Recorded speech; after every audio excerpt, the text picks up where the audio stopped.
Ota-ona bola bilan muloqotini yaxshilayman desa, 5 ta qoida bor. Agar o'sha 5 ta qoidani amal qilib kelsa, shundagina bola bilan muloqoti juda ham yaxshi tarafga o'zgaradi. Ulardan birinchisi albatta bolaga murojaat qilganingizda uni diqqatini o'zingizga qaratib olishingiz kerak. Ya'niki bola deylik telefonda o'tiribdi. Telefonda o'tirgan paytda agar bolaga bu ish buyursangiz, uni diqqati butunlay telefonda bo'ladi. O'shaning uchun sizni gapirgan, buyurgan ishingizni u deb javob berishi mumkin, xo'p qilaman deb. Lekin diqqati telefonda bo'lganligi sababli uni esdan chiqazib oladi va natijada keyin oranglarda sovuqchilik paydo bo'ladi. Bu birinchi sababi. Ikkinchi sababi, bolangiz agar ko'chadan kirib keladimi, maktabdan keladimi yoki bir mehmondan kirib keladimi, farqi yo'q.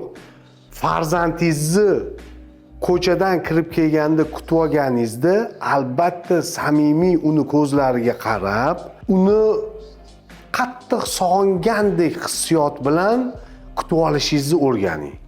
Ya'ni kutib olganda, maktabdan kelganda bir xursandchilik, bir bayramdek kutib olishni o'rganishingiz kerak.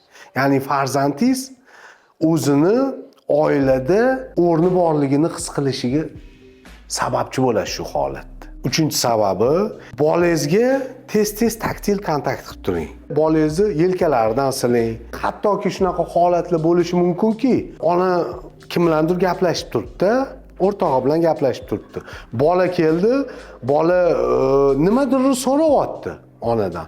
O'shunaqa payt onani chalg'imasdan bola bilan gaplashishini xohlasangiz, siz gaplashayotgan odamingiz bilan chalg'imasligingizni xohlasangiz, gapingiz bo'linib qolmasligini xohlasangiz, bolani gapirayotgan joyingizni yelkalaridan, boshlaridan silab muloqot qilayotgan odam bilan gaplashsangiz, o'shani o'zi katta yutuq bo'ladi. Sababi bolani ichida agar kerak emaslik hissidek og'riq paydo bo'lgan bo'lsa, o'sha og'riqni yumshatishga sababchi bo'ladi.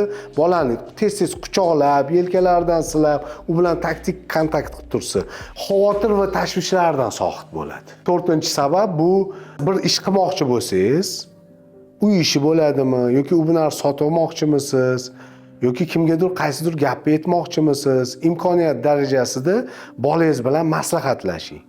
Maslahatlashib, uni gaplarini ham inobatga olib, keyin o'sha ish bajarilib bo'lgandan keyin bolangiz bilan natijasi haqida bo'lishing.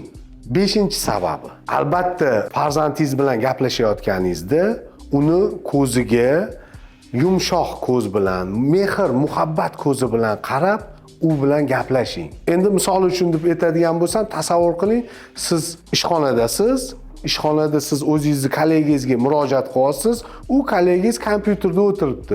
Siz gapiryapsiz, qanaqadir hayotiyga muhim, siz hayotiy muhim bir gapni o'sha kollegangizga aytib beryapsiz. Lekin u kompyuterda ha deb prosta kompyuterga qarab o'tiribdi.